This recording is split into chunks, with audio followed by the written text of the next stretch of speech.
Welcome to the hair restoration show with Dr. Danyo. I'm your host, Danyo. I have a great special guest today, Spencer Stevenson. Good morning. Good morning, Doc. How you doing? I'm doing great. We're connecting from Atlanta to the UK. So he has quite a story that he's going to be telling today, and he has just been a real force in the hair restoration industry for almost 20 years now, right? Yeah.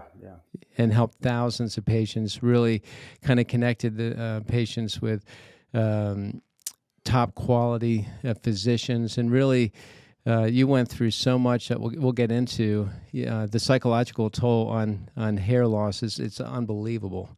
And you really have helped so many people kind of navigate that kind of cesspool and get out of it and be in kind of greener pastures. So, let's kind of go back to the beginning. What was going through your mind when you first started losing your hair? Well, firstly, thanks for having me on. I really Sure. appreciate it, and I really appreciate you providing me this platform to speak to your listeners. I started to lose my hair at approximately 21 years old, and sadly, at the time, it really affected me. It quite literally traumatized me. I had a very thick, full head of hair, and I was renowned for it. And I had various nicknames that were thrown at me. I was referred to as David Hasselhoff. I had that much hair. Yeah, that's how old I am. I'm nearly 50 now. So It was a long time ago, but as a result of that and having that kind of identity projected onto me by my peers of having so much hair, when I started to lose my hair and the reality of the fact I was losing my hair, because I was in denial for a very long time, it really, really affected me and my self-confidence. I became a recluse. At the time, it was the dawn of the internet, and there wasn't a great deal of information to refer to that was legitimate, that was honest. And long story short, because your listeners won't want to listen to this, but a lot will be able to identify with it. I was in pursuit of making sure that I didn't lose my hair, and I tried everything. I was trying all sorts of concoctions. You name it, I tried it back then. And I sadly, it didn't really result in anything. Did you have a lot of kids like picking on you and they were throwaway. They were throwaway comments. Massive for me at the time. I was hyper vigilant of anything that was referred to about my hair. Typically at the time, all my peers still have, the friends that I'm still in contact with, great thick full heads of hair, so nobody could relate to. I found it very difficult to talk to anybody, and I pretty much jumped from the frying pan into the fire with various different treatments. So what were all those treatments?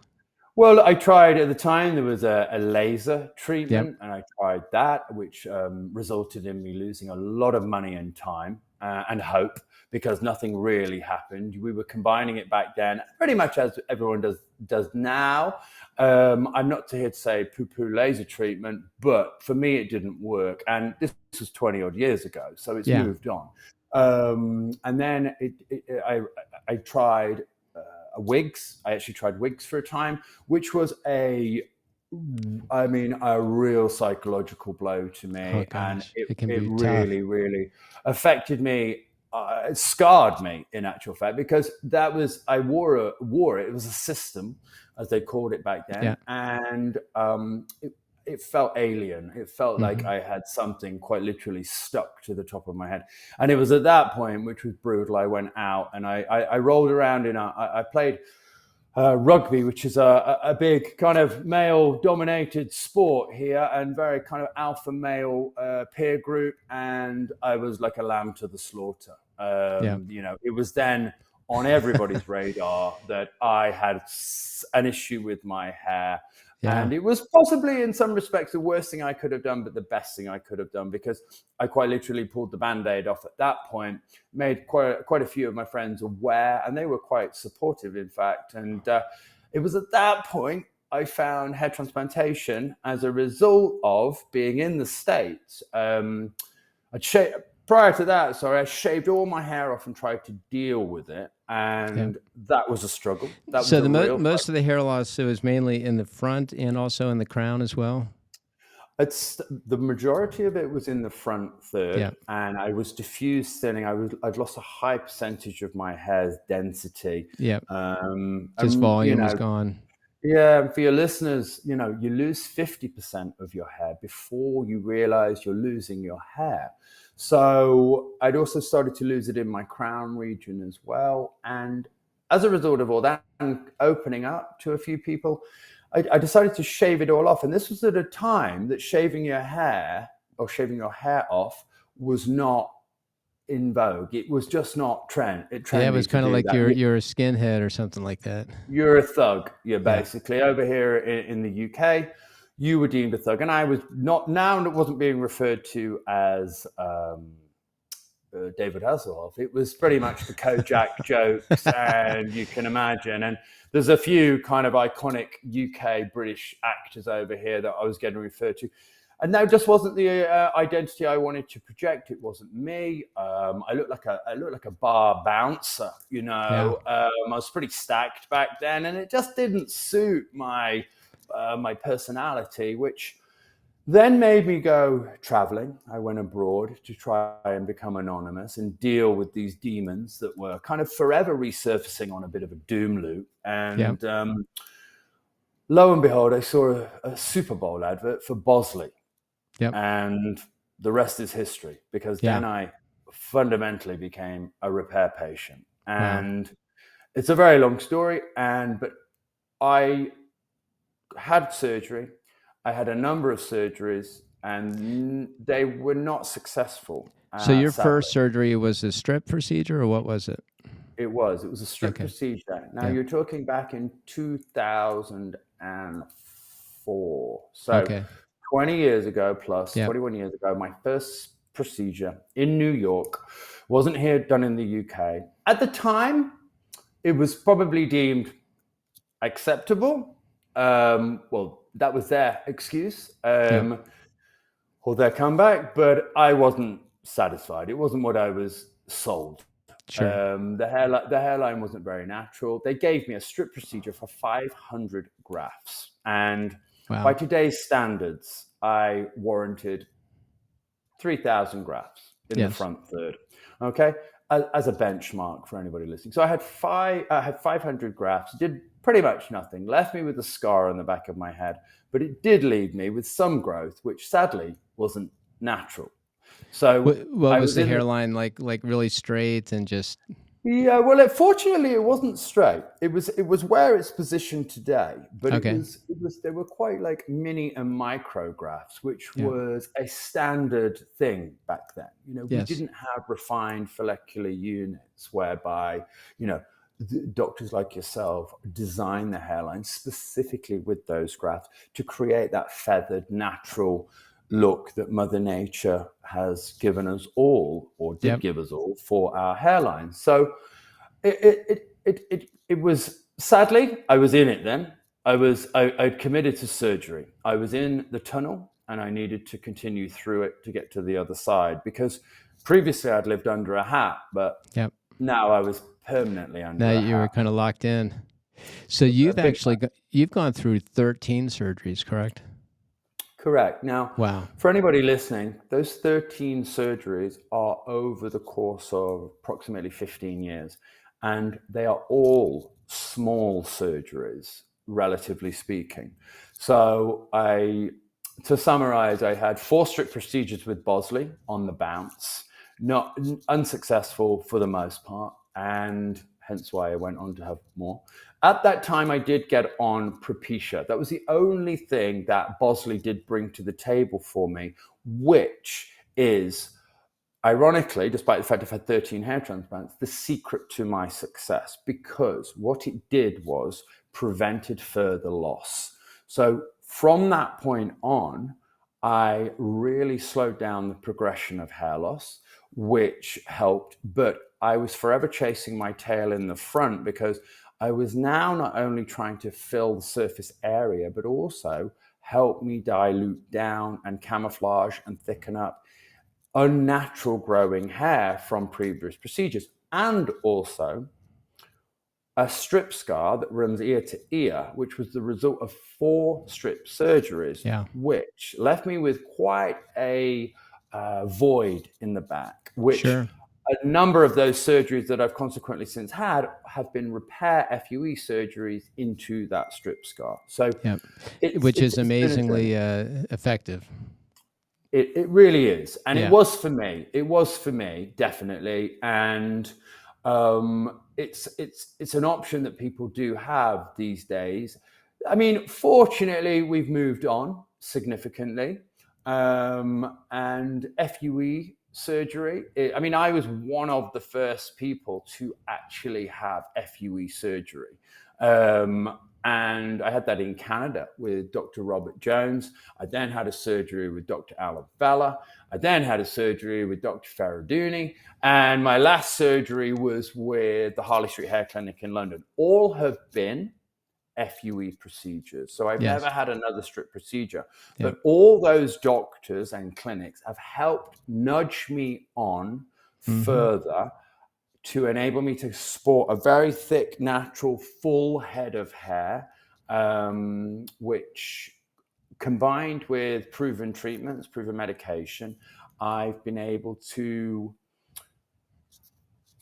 finally persevere.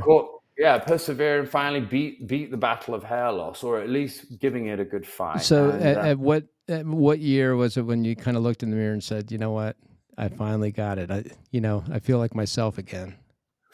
I mean, truth be known, I probably felt that back a good 10 years ago. I felt I've got this down. I wasn't as conscious of it. I wasn't as I didn't wear as many hats. I was still mindful of it, and certain lengths my hair would get to. It would show certain areas that were thin, and then I'd see certain areas that needed help. And I've been on proven treatments such as finasteride, which I did move up to dutasteride about 6 years ago.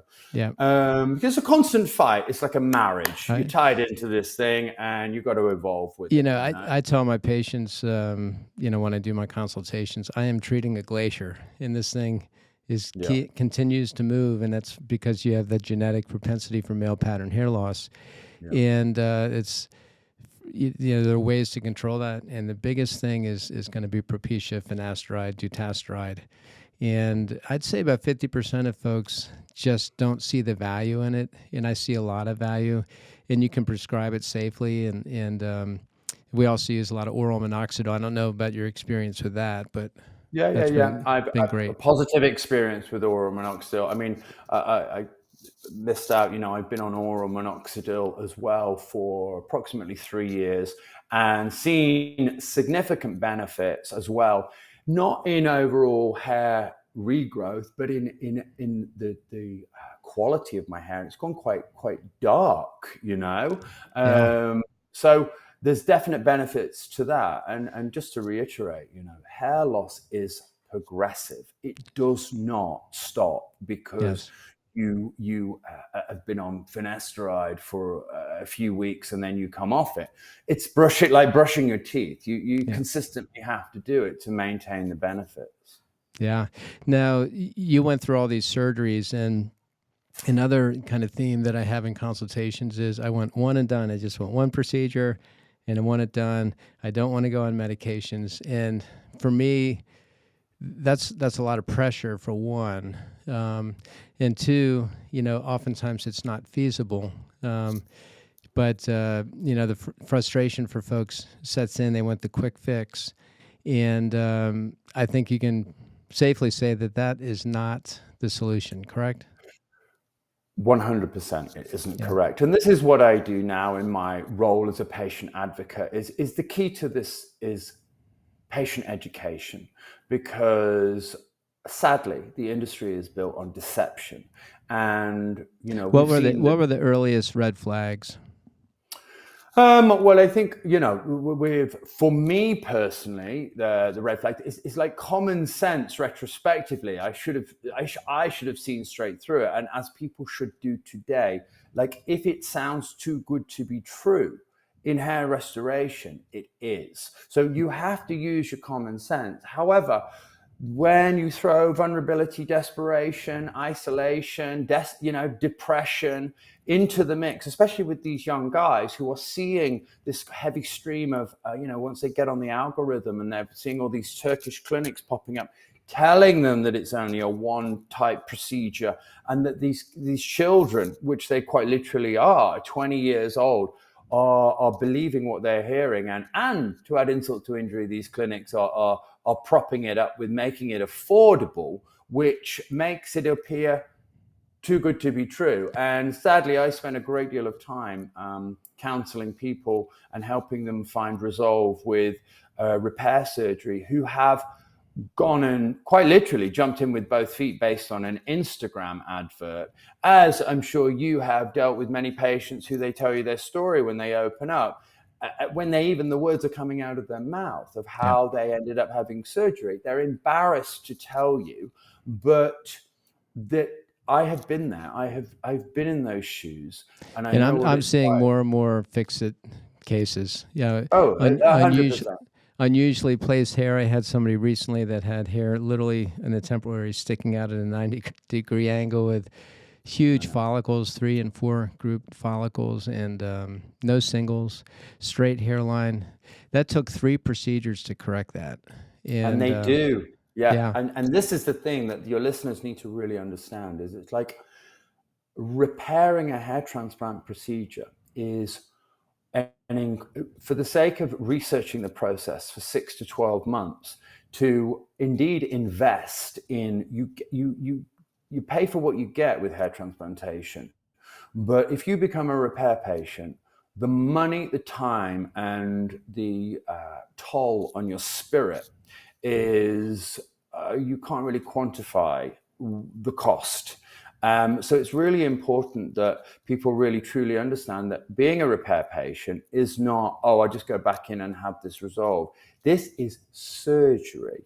This is moving organs from the back of your scalp and replacing them in a position that they aren't, with artistry, with kind of managing that patient's donor supply, Yep. considering their age. Every surgery is bespoke. It isn't a cookie cutter type of procedure, which is sold, as it was to me, and it is still done today, but it's been scaled up beyond fathom, really. So Sure. it's You know, frightening. we talked about this before, that there's you have the cost aspect of this procedure and booking, and then you have the value and skill aspect, and it's unbelievable. Kind of just in my conversations, sometimes the perception is almost kind of marginalizing what hair transplant is and how difficult it is. I come from a interventional pain management background, and I've done a ton of, really tough procedures on people. And by far, hair transplant surgery is the toughest procedure I've ever done. It takes endurance, skill, artistry, hanging in there with folks, really connecting, and also dealing with so many variables in the scalp, skin types, splay. Sometimes the grafts pop out easy. Sometimes they're extremely hard to come out. And you don't know. It's like kind of opening up a black box. So I think our viewers need to realize that you need somebody who's been through everything and can also deal with the unexpected emergencies. You need a skilled physician, not a technician. And in most states in the country, technicians performing extractions and placing grafts, like with slits, is not legal. And at least in the state of Georgia, I know it's not. But unfortunately, it's happening all over. And doctors have a very kind of lazy attitude towards it. They do. Sorry. Oh, go Continue, ahead. Dan. No, I was just going to say, in line with that this is why patient education is so key, and my role in this space as a result of my journey of 20 years and 13 hair transplants, and also dealing on a daily basis with thousands of patients over the years, tens of thousands, directly and indirectly via, I am very fortunate to have worked hard in this industry and have a voice where a lot of people can gain information. And that information is really important in terms of making sure that patients get the right information and get education so they find surgeons like yourself. And recently you've come on board with the H Gentleman's article, which is framed as the best hair transplant surgeons in the world. And it lists a very comprehensive range of 25 plus surgeons from all over the globe. But the message within the article is about education and about making sure that you realize what you're venturing into, and that you realize that you may not even be eligible for a hair transplant surgery, and that you are made aware of all the deception and the deceit that is in this space. Mm-hmm. And then it refers to surgeons like yourself who are IIHRS members, that patients can come to you in good faith and get accurate, honest information and not be sold a hair transplant procedure, and actually be told if they are eligible or not for a procedure. So we're very fortunate to be able to have this article, which is read by millions every year, and doctors like you that support that message that, protecting patients and educating patients come first is key. And that's why I know I've spoken to so many of your patients who have just spoken so highly of you in terms of the way that you've educated them and guided them. I appreciate that. Yeah, no, but rightly so. And it's important that your listeners realize, with my vast experience in this field, patients that give feedback regarding their surgeons, such as they do about you, is very rare, and it needs to be commended. And doctors like you need to have a stage to be seen and found. And in this industry, it's very difficult for anybody coming to this space to sift through all the rubbish and find the good guys in this space. Now, how do you kind of discern the good guys from the bad guys?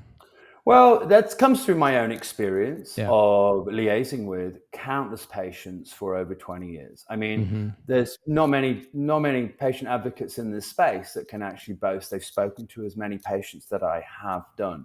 And I have a good sounding board in terms of feedback. I work closely with Spencer Coburn in the capacity of, we have a very similar message and help promote each other's platforms. I help co-host the Board Truth UK, and I'm a big believer in his message and his organization, the IAHRS, which the vast majority of surgeons that are on my kind of platform and are housed in the Apes Gentleman article are members of, accepted members of. You don't just kind of, pay to play. And, there's to answer your question, it comes from a vast amount of experience dealing with patients and clinics for over 20 years. Yeah. So the Bald Truth, I mean, you have over 100,000 viewers a week, correct? When you're in there's a lot of viewers that view the different platforms that the Joe Tillman from Hair Transplant Mentor now houses the Bald Truth, and Spencer and Joe do it on a weekly basis, which predominantly enables the US to hear it live, but it plays back on Joe's YouTube channel. So your readers must, and your listeners rather, must go and check that out. We run the Bold Truth UK as well, which is on Ape to Gentleman. And between us all and all the platforms that house the show, thousands and thousands of people listen to the show. But it's Spencer Coburn's The Bold Truth, and it's been going, I think, 25 years or 20 years. I'm sure he'll correct me. I'm sure he'll correct me on that. But yeah, he's one of a kind. Hundreds. Yeah, he certainly is. But hundreds of thousands, if not millions of people have had the benefit of listening to the bald truth in one capacity or another. And it enables us all to share a very similar message, which enables us to put patients or repair patients in touch with information, honest information. I guess one of those is your book, The Hair Raising Truth. Yeah, I wrote The Hair Raising Truth about 10 years ago, which is a free document which you can get from my website, which is spexhair.com. It's a big PDF. I invested a lot of time and energy and money in that PDF because I created the ebook because, as I just mentioned, I've spoken with thousands of people over the years, and for the most part was answering the same questions over and over and over again. And I just felt it was appropriate to make a document that people can get for free that does an insane amount of the heavy lifting. And the book has just gone from strength to strength to strength. And yeah, it's free on my website, and you can kind of digest it in your own time. It was written 10 years ago. It's certainly a little bit outdated now, but for the most part, it isn't. The message is in there. Surgery is a last resort. Yes. And this is a message that Spencer Coburn, myself, Joe Tillman, all well-known patient advocates in the space, have the same message in terms of protecting patients. Because as we spoke about at the start of this kind of recording, hair loss is progressive, and it's vital that patients that are wanting to venture into hair transplantation, it's like anybody. The analogy I use is if you're going to, a builder who's going to build a wall to stand the test of time, you don't just throw it up on a murky, muddy hill, straight out the ground. You put it on a foundation, a meter deep in the ground to build the wall so it stays there. And this is, important that patients realize that hair transplantation is potentially for you. We say that it is surgery as a last resort because we want you to explore all your options prior to having surgery.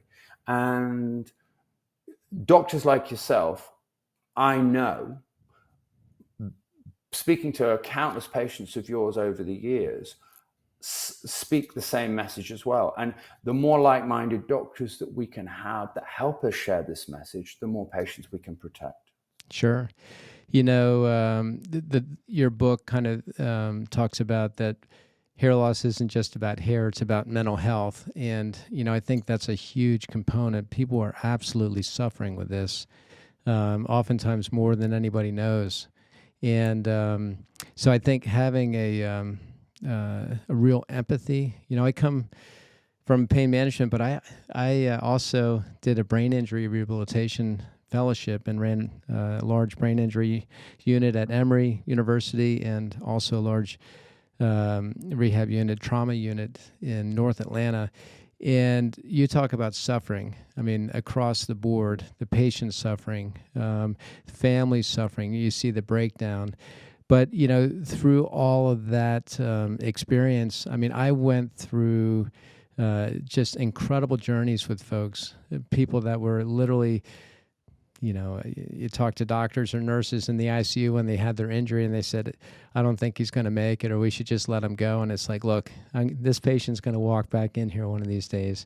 And many times they did, but it took this long, dedicated approach to rehabilitation. So with that said, my empathy level for folks is high, and my ability to hang in there and work with folks is high, and I think that is critical. Many times, especially the physicians that are not involved in a hair transplant case, it's kind of a cut and run thing. I mean, if a patient comes in assuming a doctor is going to be involved and they're not, on the follow-up, they're really not going to be involved. And that's when it's key. The follow-up is key to maintain that contact, to make sure that this glacier that we're treating has stopped and we're moving it back and you're getting the results and benefiting from a psychological standpoint. Oh, 100%, Doc. I mean, 100%. And it's doctors like yourself that truly get it, that this is a marathon and not a sprint. And, sadly, I've been around in the industry a very long time, and I know where a lot of the skeletons are buried. And I hear so much feedback from so many so-called good clinics where doctors quite literally do cut and run. And it's troubling. So by us kind of kind of working together, all of us kind of having a voice. It's keeping everybody accountable, because it's only a matter of time before, people, this information does get out to people and enable people to make a much more informed decision on which surgeon they want to go to. And I'm a big believer in providing people options, and it's so important that they realize that hair transplantation, it's not a quick fix. You can't just rush in and be told where to go or what to do. I always kind of push back on any emails or messages I get about, oh, where should I go? You've been here, you've done it. Just tell me where to go. And I'm like, buddy, it's like you have to do the work yourself, and you will thank me for this later, you know? And they do. And they realize that they've had to grind it out. They had to do the research. They had to go through the process, to come out the other side, to be more informed and make a better decision for them, even if that is hair transplant surgery, because it often is the case. It isn't. But you refer to patients suffering, and just to, refer back to Spencer Coburn here, he coined the phrase, hair loss sufferers suffer in silence. And he also coined the phrase of, it's the cancer of the spirit to experience hair loss. And as powerful as that statement is, any hair loss sufferer that's had to endure the psychological trauma of hair loss, and especially being a repair patient, it truly is, and it isn't an overstatement to say it is suffering in silence and a cancer of the spirit, because any hair loss sufferer will really identify with that. And hair loss is, your hair gives you your identity. You mentioned my book there, and there's a big section in the book at the start about losing your identity. And this is a big component of the lack of self-esteem, lack of self-confidence, because hair loss fundamentally, initially, subconsciously, is out of your control. And that's what has a profound effect on you. And anything's out of your control, especially depending on your personality traits, it can really become a very consuming, overbearing burden. And Absolutely. then to add insult to injury, it's the more that you kind of scrutinize and dwell on it and fixate and obsess, the worse the problem is going to become. Much like pain, as you must well know. It's a cycle. Yeah, of anybody that's ever experienced physical pain, it can be a doom loop, because once the brain gets tuned in and hardwired to looking for something, it will find it. And much is like pain, physical pain, and the pain of losing your hair, because you can actually cause a great deal of stress to your own your own psychology. So it's important that there's resources out there to get accurate information to release that burden, so that you can feel a bit freer with it, and that there is a resolve. And working with surgeons like yourself enables patients to get on it. I keep reiterating it: honest, accurate guidance. And that is worth its weight in gold, to know that you're consulting and liaising with somebody that's got your back and not bothered about your credit card. Exactly, the sales side of things. So, I mean, you've been doing this for 15, 20 years. I mean, you've seen so much change. You talked about even the last 10 years, there's been a lot of change since the writing of your book. Where do you see hair restoration and hair restoration surgery going in like the next 5 to 10 years? That's a really good question. I think we've come to a point in hair restoration whereby the moving of hair follicles from the donor region to the recipient area has been ultra refined. And there's only so much donor hair anybody's got. So we've kind of ironed it out with good ethical surgeons of donor management and design and artistry and density, and skill levels.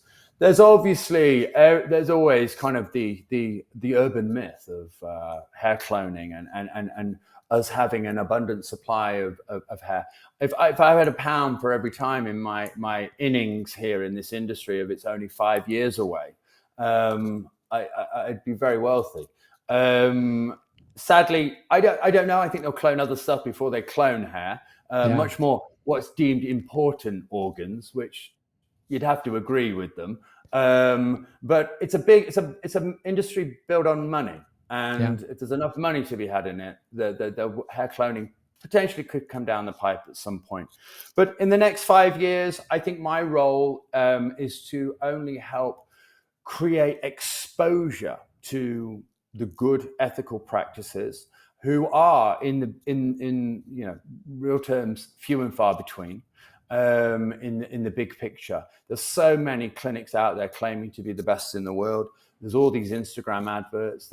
So it's just vital that people really listening to this show take advantage of surgeons like yourself and utilize your vast experience and your ethics and your honesty to help guide them in a safer direction. And that's what I'm hoping for the next 5 years, is to help clean this space up based on my experience and the ability to be heard via the mainstream media or resources or blogs or radio shows or podcasts like this, to enable people to get guided correctly. I think everyone has their own story. And I think the hero of the story, the patients need to put themselves. They are the hero in the story. And just use whoever you choose to do your surgery as the guide. And it's got to be a trusted guide with backed up track record of results, great reviews.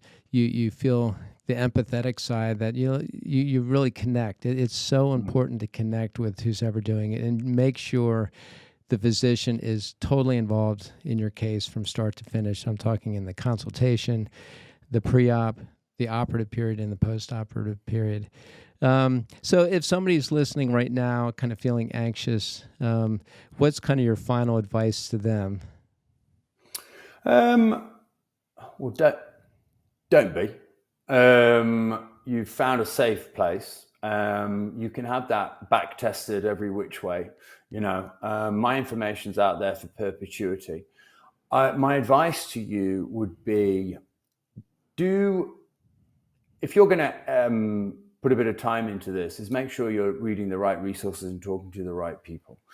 The upshot of it is that there are solutions.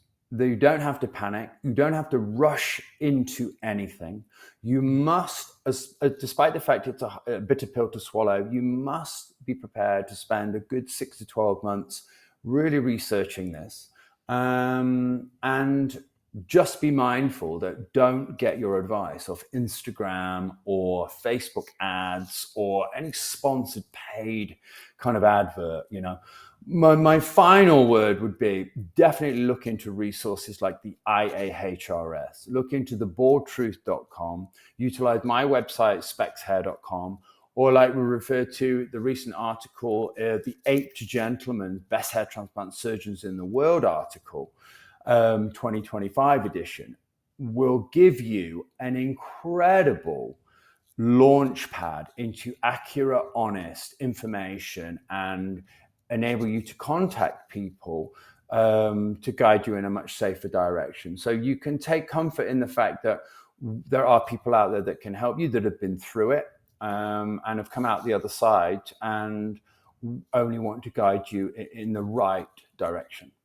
So this is kind of like watching a Netflix series. You just kind of have to hang in there. This is not like a short movie clip that you get the information and just run with it.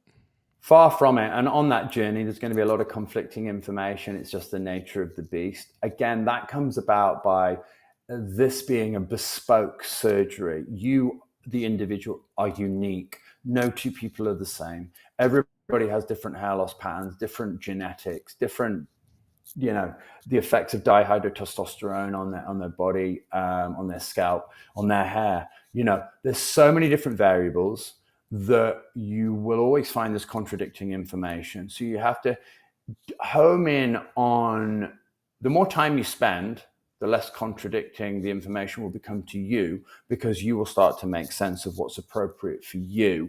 And, you know, I wish everybody listening all the best. They're more than welcome to reach out to me. You know, my information is out there.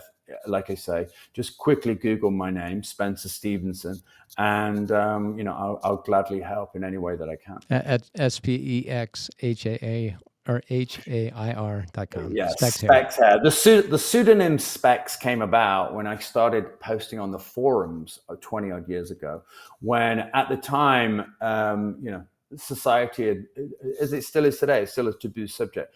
Everybody communicated via pseudonym, and I made the pseudonym Spex, SPEX.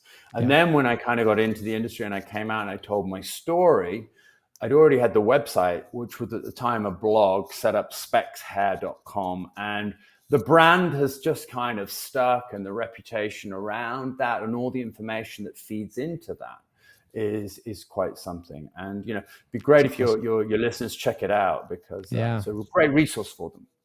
Sure. Well, I really, really appreciate you coming on the show today. I think, you know, we have a commonality in our way of thinking, and really the empathy that you're portraying kind of correlates with mine. I just have a deep empathy for my patients. And again, I want to thank you, and I look forward to some future discussions and working with you in the future. Yeah. Thanks, Doc. Likewise. Thank you.